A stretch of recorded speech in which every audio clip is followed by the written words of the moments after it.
to the organizers for this kind invitation. It's an honor and a pleasure for me to be here, so thank you again. Okay, now the slides are not, before they were working, of course, and now not. Okay, now they are working, right. Okay, if you want to know more about my research, you can visit this website, SysBioBig, in which you will find more details about the research activity I carry on with my research group. So a lot of the stuff that I'm going to show was, of course, done in collaboration with the PhD students and the postdocs that are working with me.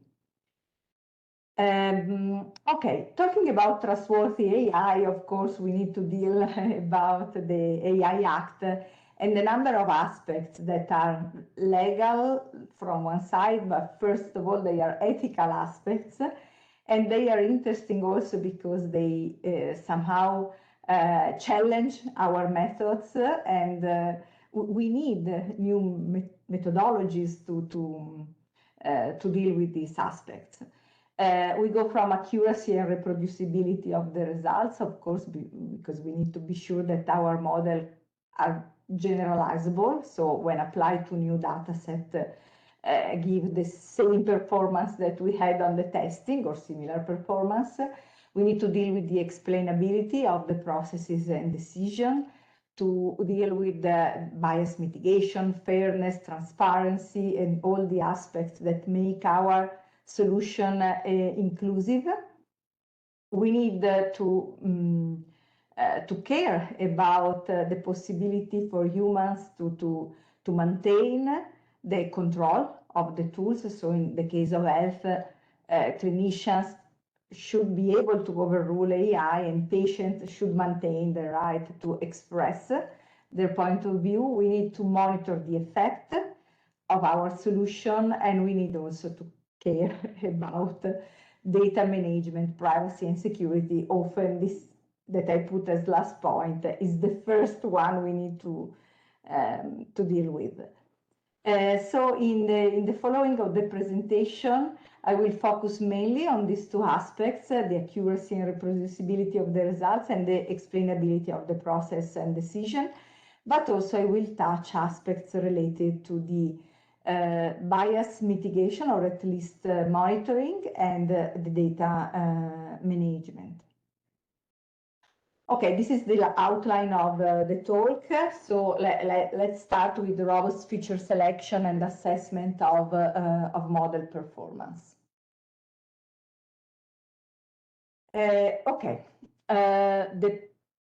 there are many points that we should consider when we talk about accuracy and reproducibility of the results, because from one side, the performance of machine learning models should be good, or we would like to have good performance.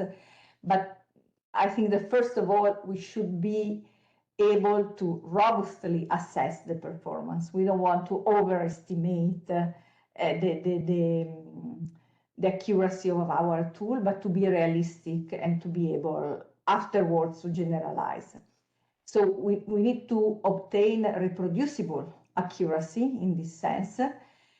And to do that, we need to use rigorous standards for training, validation, and testing, and also to care about model selection and feature selection in order to preserve generalizability of the model, to avoid any type of overfitting or data leakage. So this schema that we adopt in many of the projects we are involved in, and in which we have to deliver a machine learning model, is a general, let's say, pipeline, which is model agnostic, so we can apply it to different types of machine learning model, and in which we use Bootstrap. Within Bootstrap, we use recursive feature elimination, and within the RFE, the parameter setting in 5 or k-fold cross-validation in general. This has a number of advantages, which I hope are clear from this picture here. I hope you see my mouse also, I'm not sure of that. Here you see the recursive feature elimination and the k-fold cross-validation within the bootstrap. Applying recursive feature elimination within each bootstrap set ensure that somehow we obtain n models, and if the features are n, of course, and a list of ranked features for each internal training.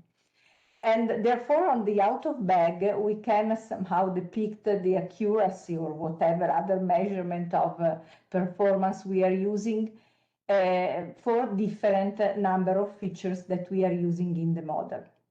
Whereas having an internal cross-validation to set the parameters, for example, and ensure we don't have data leakage because the parameter setting is done internally here, and ideally any other aspect related to imputation or data normalization should be done internally here in each fold.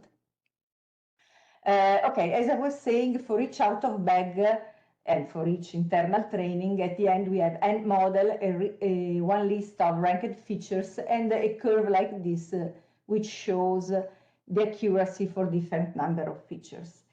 And the good thing is that after whatever number of bootstrap we decide to do, we have a number of these curves and a number, let's say B, ranked lists of features.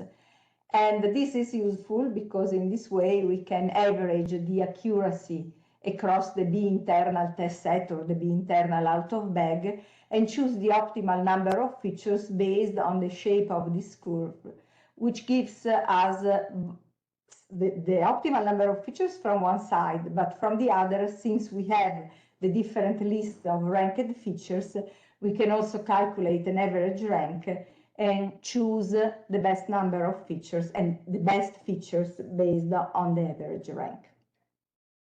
So this is a standard schema that we apply when we develop models, as I was saying. I want to say something more to open a brief parenthesis about robust feature selection, because if we are dealing with omics data or with other, let's say, type of data for which, let's say, correlation or co-regulation is somehow characteristic of the data, as for omics, for transcriptomics or for metataxonomics, for example. Omics data tend to be highly correlated and co-regulated. So what happens is that features that are strongly co-regulated, of course, might have similar importance.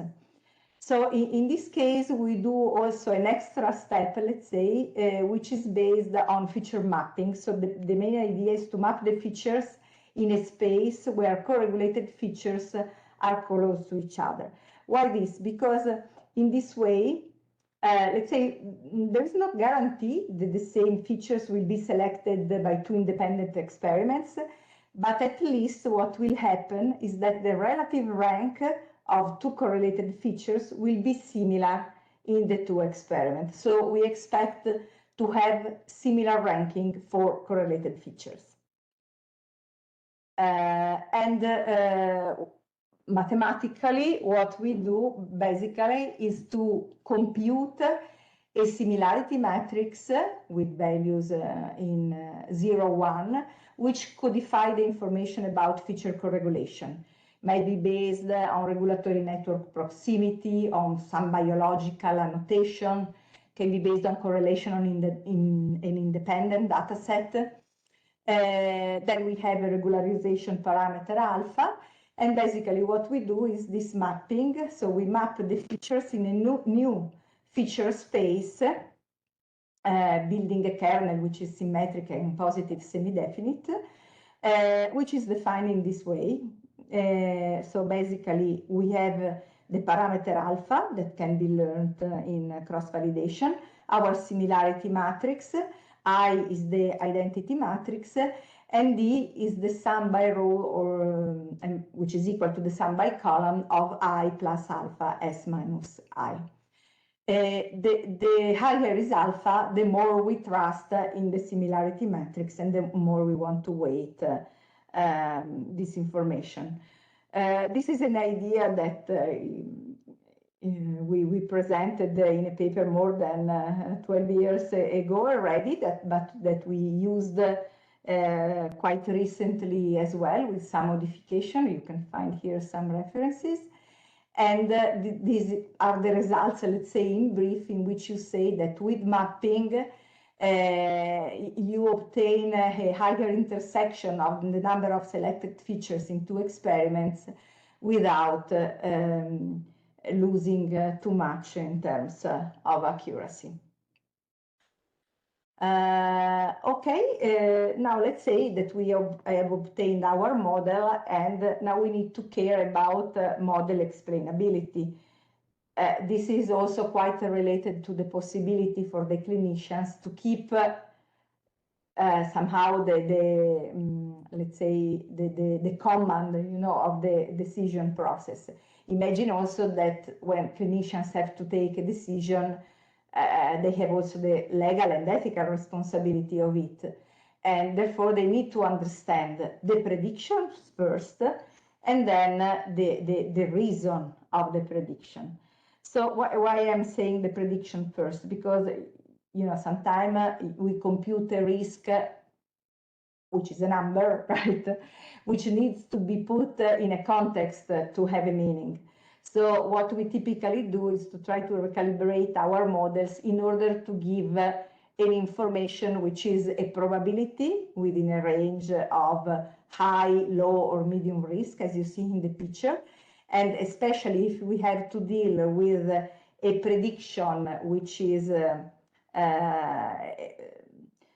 sort of, let's say, survival task, in which you have, for example, to predict the probability of an event in the future, and you have different time interval, we try to recalibrate the model in order to give probabilities in different time steps. Because for the clinicians, this was designed together with them.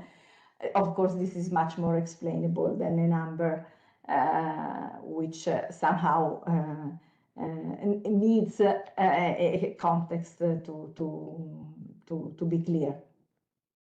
But apart from this, when we talk about explainability, we are talking about something more than this. And one of the most used tools to do that are the Shapley values. Here I decided to put, let's say, a certain number of slides about Shapley value, but the intent is to leave to you also the information, the content, and the references.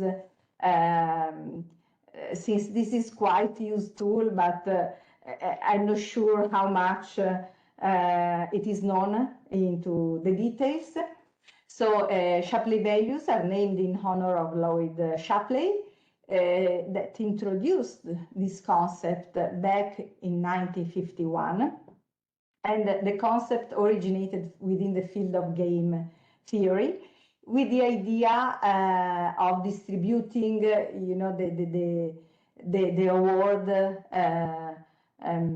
among players of a game. In the field of machine learning, of course, it is used to distribute the contribution of the prediction among features. And as I was saying, the idea comes from the game theory. So imagine we can play the same game many times, let's say with the same game, I mean, without randomness. We are exactly in the same situation somehow, but the players are changing. And depending on, we have 3 players, let's say, and depending on the different coalition of the players, here you have the 8 possible coalition. The last one is the one without any player, in which, of course, they don't win any prize, and the other ones are the ones in which they all play the game, or only 2 of them play the game, or only 1 of them. So the question is, what is the contribution of player 1 to the overall price? And we could calculate how the price increases when player 1 joins the team with respect to all the other coalitions that we have in our in our setting.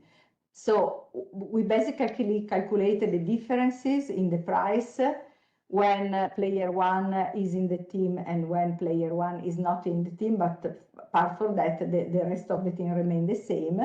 And then we calculate the weighted average of the contribution of each player using weights that are related to the following reasoning. So let's say in this case, there are 6 possible ways of forming an ordered coalition of 3 people. These are the possible coalitions. Player 1 can join a group of already 2 players in 2 possible ways, which are these. Thus, the probability that player 1 joins a coalition of 2 players is 2 out of 6, and that's why we weight in this way the differences that we calculated here. Here we have different weights because in this case, in which the difference is between coalition 2-1 minus coalition 2, we have to take into account that player 1 can join a second player, a group which is formed already by player 2 in only one possible way, and then we have to consider in how many other ways other players can join. Here we have only a third player, so there is only one way for player 3 to join the team. And the similar reasoning can be done for this weight and the last weight, which are shown here, if you want then later to look with some more time to the slides. So at the end of the day, we have a general formula to calculate the Shapley value for player I, in which basically we use the difference in price when player I is in the coalition and when player I leaves the coalition, summed across all the possible coalitions that contain player I. And here are the weights in which C is the number of players in coalition C, and P is the total number of players, and note that this symbol here is the number of ways that other player can join the team after player I has joined.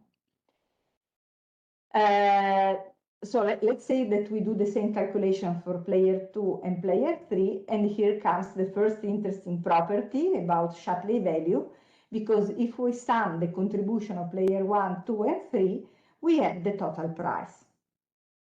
So in machine learning, the things are a little bit different. The calculations are the same, but basically the game is the prediction task. Be careful for a single instance. So in this sense, Shapley value are a local way a local method of explainability, which explain the prediction for each single instance in the data. The price is the marginalized model prediction, and the players are the feature values of the specific instance that cooperate to the prediction. So we need to keep in mind that the feature contributes to the model when we know the value of the feature. So the player is in the game when we know the value of the feature, and the feature does not join the model, so it's not in the game, when we don't know the value of the feature. And to calculate the value of the feature, since we don't have a price in this case, what we do is we marginalize the model predictions across all the feature values that do not belong to coalition C. F of x1, xp, in this case, is the predicted outcome. So this is the model that we have learned. And x1, xp are the input features or input variables. Okay, so for example, suppose we train a model with 2 features, age, which is a variable that belongs to an interval, let's say, between 15 and 95, and smoking, which is a binary variable 0, 1. And now suppose we have trained the model, so we have our already trained model, and we want to calculate the Shapley value for feature x2 for the following example. We have a subject aged 80 and being a smoker. So what we do is to calculate the value of the coalition 1, 2, so what before was the price, as the prediction of the model given the feature of our subject, and the value when the second feature x2, is not known. And in this case, we need to multiply the prediction of the model when the subject has age 80 and is not a smoker, multiplied by the probability of x2 being equal to 0, plus the prediction when the subject is a smoker multiplied by the probability of the subjects being a smoker. So as you can see, what we do is to marginalize across all the feature values that do not belong to the coalition. Okay, be careful, because Shapley value importance is not feature contribution to the model. We don't train a new model for every combination of feature. So this is not the difference in prediction when we remove the feature from the model. We are evaluating the feature contribution to the prediction for a single example using an already trained model and all the possible values of the feature. The Shapley values satisfy an interesting property, which is the property of efficiency. So the sum of the Shapley values for all the features equal the model prediction minus the average prediction, the one obtained when no features are used. We can see this in this example. Here, when you use Shapley values, you can return with some packages at least, or some libraries, plots as this one, in which you see here the prediction for the specific subject of the model for the specific subject under analysis. Here you see the average model prediction, which is depicted here. And if you sum all these numbers, you obtain exactly the difference between 0.265 and 0.191. So Shapley value explains in total a value which is equal to the difference between the prediction of the specific subject and the average model prediction. And here you see the variable value for the specific subject under analysis. So when I say specific subject under analysis, I mean the one, let's say, in the test for which you are calculating the prediction of the model. If computed for all examples in the training set and then averaged after you take the absolute value, Shapley values can also be used to give the global explanation. So here you can see, for the same example that I was using before, the different variables and how much globally they were important for the model's prediction, which was the prediction of diabetes onset, the risk of developing diabetes in the future. Another plot that we see quite often is the swarm plot, in which you see again the different variables, but in this case each dot, for each feature, each dot represents a specific instance, so a specific subject in our dataset.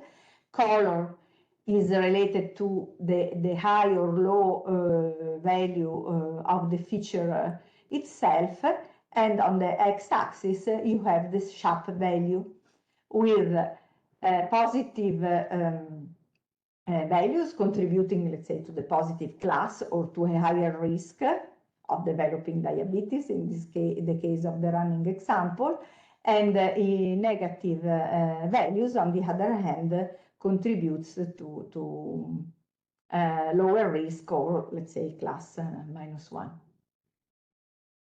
There are other properties that are really interesting about Shapley values. So if two features J and K contribute equally to all possible coalitions, then they have the same Shapley value. The null player properties, So if you have a feature that is missing in a specific example, then the Shapley values for that instance will be 0. The additivity, which is, I think, really interesting, because if you are using models like random forest, in which at the end you average across multiple decision trees your prediction to obtain the final prediction, you can also compute the Shapley value for each tree independently and then average the Shapley value to obtain the final Shapley value for the random forest model. And finally, the consistency, which allows also to compare feature importance for different models, because if we change the model such that the marginal contribution of feature I increases or stay the same, the Shapley value will not decrease. So we have a consistency in the direction of change of feature importance. Well, I'm going to, this and the following slides are, let's say, more technical and I think really interesting. But I leave them to you, and I put a reference both here and here. Mainly the idea is that when you have more than few features, clearly the computational cost of doing all the combination and calculating the marginal contribution of each feature for each example increases quite a lot, exponentially actually. So in practice we need some approximation, and actually the most used one is this, the Shapley additive explanation. This is a really interesting paper in which they show how to approximate the Shapley values, fitting a linear model actually, and a kernel-based estimation approach. Maybe if we have some time at the end of the talk, we can go back to that. But most of the plots that I was showing you before were obtained using SHAP package in Python. Which is a package which, at least in most of the papers that I have seen, is, as I was saying, the most used one to calculate the Shapley values. There are also some limitations, which I think are also really interesting, because there is a lot of room to improve, explainability in many aspects. Apart from the computational cost of Shapley values, we need to keep in mind some other limitations. So Shapley values cannot be used directly to estimate how much a change in input will change the prediction. Then we need to assess the data to calculate the Shapley value, which can be a problem if there are some problems related, for example, to privacy issues in the data. And also Shapley value methods suffer from inclusion of unrealistic when features are correlated. Well, basically, to simulate that the feature value is missing from a coalition, we marginalize the feature, right? And this is achieved by sampling values from the feature marginal distribution. This is okay if the features are independent, if they are not correlated. But when there are dependencies and correlation, it might happen that we somehow sample feature values that do not make sense for that instance, because we do not take into account, let's say, the multivariate distribution of the data. Well, a simple solution might be that was proposed in the literature, might seem to permute correlated features together, or sampling conditional on the features that are already in the coalition. However, it was shown recently that this violates the symmetry property, which was an interesting property about Shapley value, and at the moment, as far as I know, at least this is not, this is an open issue. Okay, now to go on, let's say, I wanted in this talk to talk about a method that we developed to analyze challenges cases. So instances that are difficult for which it's difficult to make a prediction. But to do that, I start with some example of applications on a real problem, a real data set that we had within the Brain Teaser project, which is a European project founded in 2020, in which the idea was to bring AI to the hospital for better care of amyotrophic lateral sclerosis and multiple sclerosis. So when I say bringing AI into the hospital, it means that the call was asking to, let's say, explore all the paths from model development to model deployment within the hospital, so to check the real use. So, as I said before, we had to be really careful about generalizability of the model, explainability of the models, and are there aspects related to bias and inclusion of, let's say, patients and clinicians' perspective in our design. The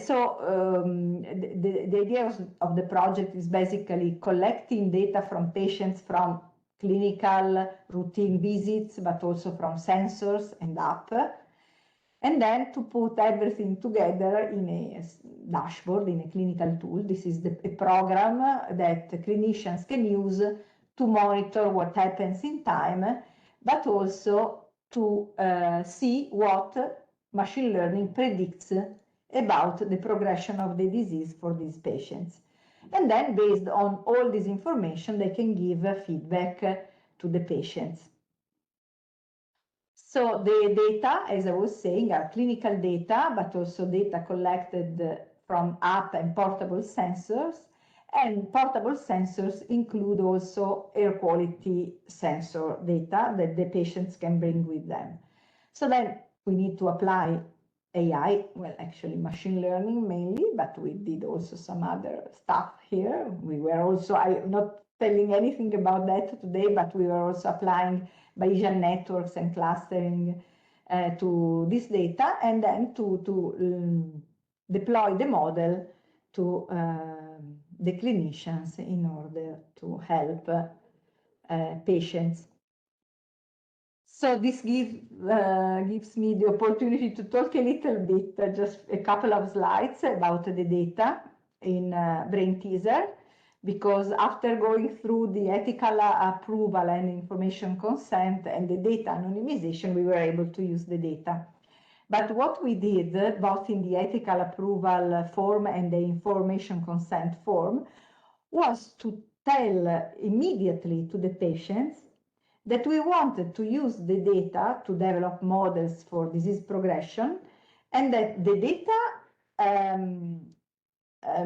mean, our intention was to share the data according to the pairing principle and the European Open Science Cloud principles, but without any, let's say, commercial use. Whereas the models could have been let's say, an object of exploitation, or including commercial exploitation. And the other thing that we said was that the data would have been made available to the scientific community to try to solve the same problems we were trying to solve. So basically, both the prospective and the retrospective data enter the Brain Teaser, let's say, environment already anonymized. So the responsibility of the anonymization is in the clinical center. Of course, we help, but it is in the clinical center. And then we use them within the consortium, and also we share outside the consortium the data. If you look in Zenodo, these data are freely available. And patients, even if patients maintain the property of the data, and they have always the right to withdraw their data if they wish. But they are really, let's say, available to the scientific community It doesn't mean that you can access them directly. There is an email with a short description of the project you can send to the clinical centers, but we gave access already to I think between 6 or 7 research teams. And also, this I think it's really interesting for our community, we organized annual open evaluation challenges to maximize the impact of the project results. So in 3 different years, we were releasing different types of data, inviting other researchers to join us in trying to predict the outcomes and the progression of the disease. And this was really interesting because then, during the conference, there was the chance to meet each other and to discuss about different solutions to see what was working better and which were the most interesting idea. Okay, example of application ALS data now. Let me check the time also. So really briefly, ALS is a fatal neurodegenerative disease. The life expectancy is between 2 and 5 years in average, and there is no cure. Open issues are the high heterogeneity of patients, the uncertainty about the disease progression. So that's why, clinicians need to be helped in predicting the progression of the disease, and also severe clinical events that occurs during disease progression. So the data set that we were using was a data set of more than 2,500 subjects from Piemonte, Val d'Aosta, and from Lisbon in Portugal. We were using around 41 features, and the results that I'm showing to you, because there were different outcomes in the project, but in this case, we were describing the time to death. So it was a survival analysis task. And for that, we were using Cox, proportional hazard model, survival supermachine, and deep learning methods, even if in an earlier stage, we were using also random forest, survival random forest, and other machine learning methods. As typically for survival analysis, we were using the concordance index as assessment score. And here you can see the results obtained using the pipeline that I was showing you before for the robust feature selection. See, in this case, these are the results for survival supervector machines, and we were using 11 features, which are listed here. You can see also here the ranking and the this is the interval between the 5th and the 5 and 95% in the ranking. So, for example, we could have chosen as well a model with only 5 features, for example, maybe this would have been even more generalizable, but we wanted to optimize a little bit more also the performance. And these are the this is the C-index obtained using Bootstrap with again the interval between 5 and 95%, and the C-index used in an external test set that was never ever used in any of the steps related to the training.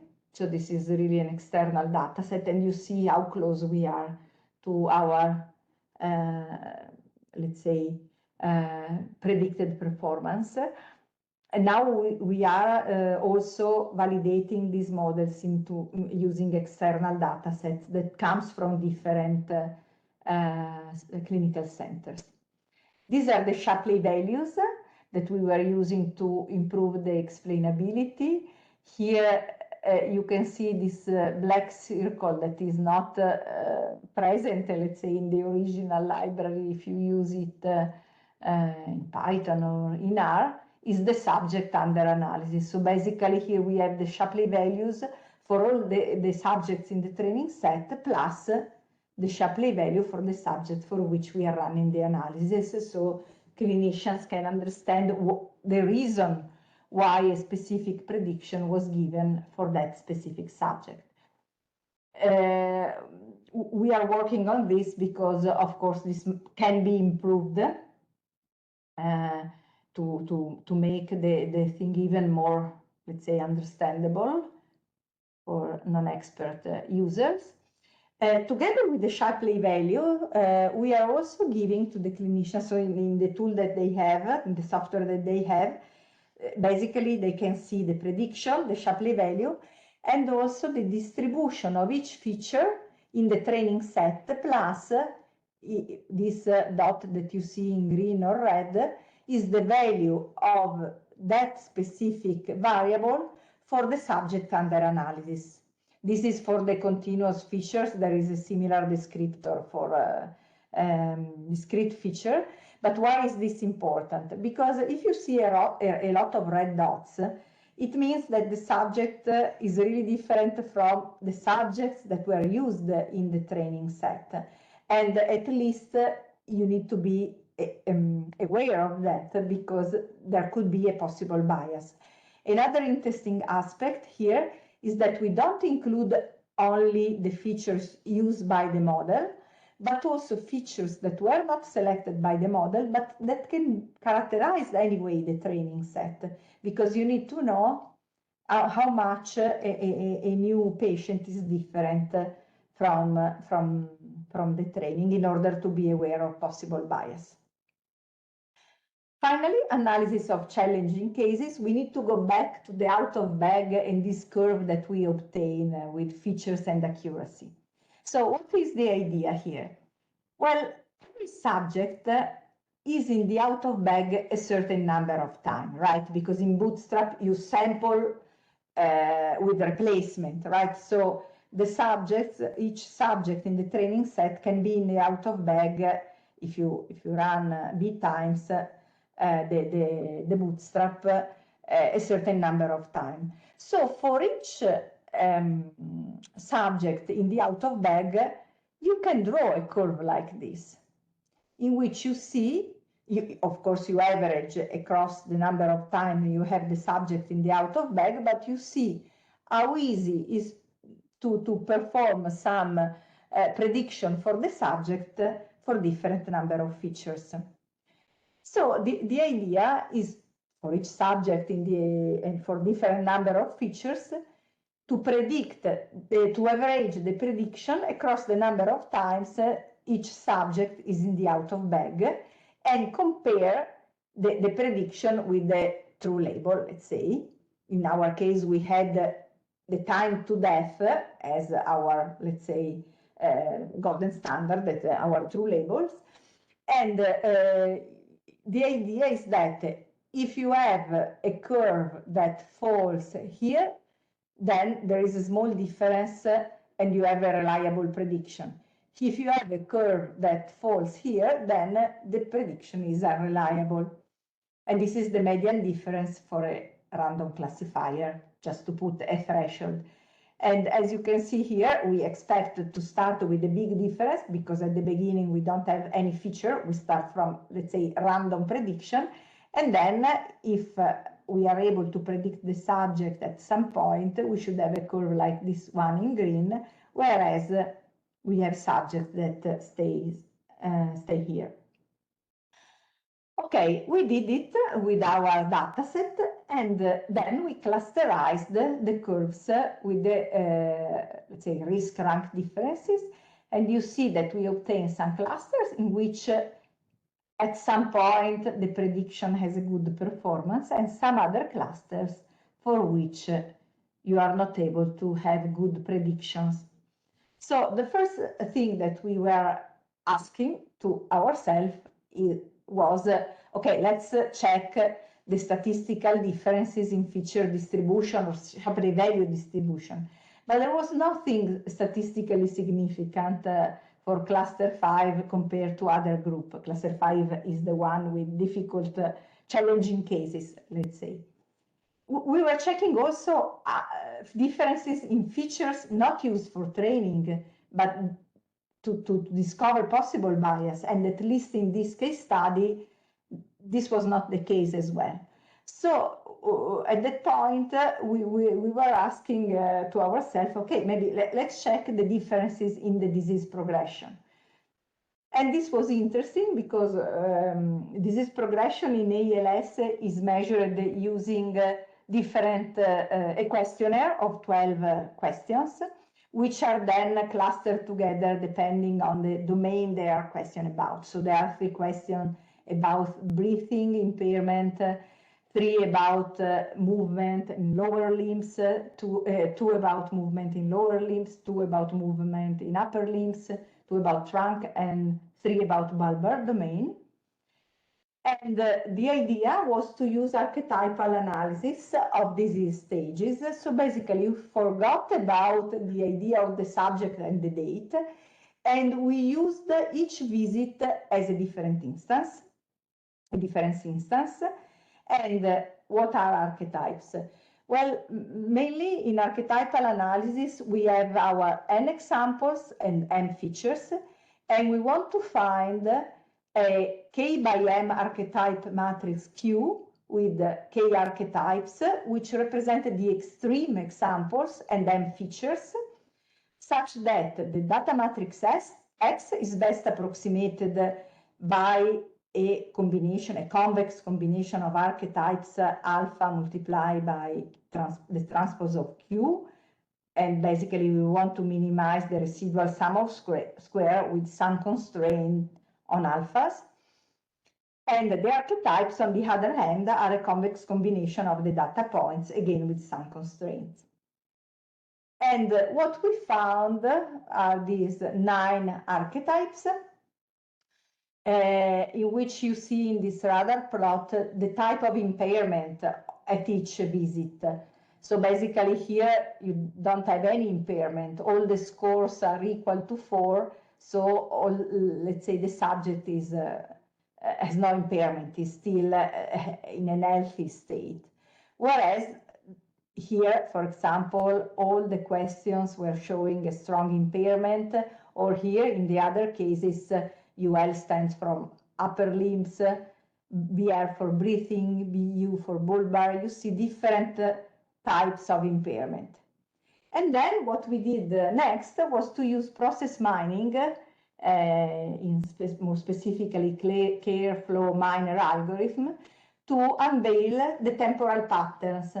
So basically what we had at the end was a sort of graph like this, in which you see how each subject, we go back to the visit, the date of the visit for each specific subject, and we see how the population goes through the different stages of the diseases that are described using the archetypes now. And studying these temporal patterns, we understood that the subject, the challenges cases, were those for which the progression of the disease goes from mild impairment directly to death or highly impaired states, or the opposite, so the patient is already in highly impaired states, but the transition to death is delayed. And this is, let's say, coherent with the experience of the clinicians as well, so what for them is challenging. So now we are looking for some other features that maybe is not measured in the clinical practice and that might be important to predict these specific cases. So this is, let's say, a graphical summary of the talk, in which you see how complex somehow is the entire pipeline that we used to deploy the model in the context of brain teaser, but now we are using it also in other projects. And let's say that the final message that I want to leave is that designing, developing, and applying machine learning-based solution to healthcare, let's say, wanting to have an impact and so therefore to be trustworthy, is challenging and requires novel methodological ideas, and therefore I think there is a lot of room for improvement and collaboration. And with this, I thank you for the attention, and I'm ready for questions, if any. Thank you very much, Barbara, for your very interesting seminar. So I would remember to everyone that you can write the questions in the chat, and then we can ask them to Barbara. So please don't be shy and share your curiosity and doubts with us. So I stop the recording right now of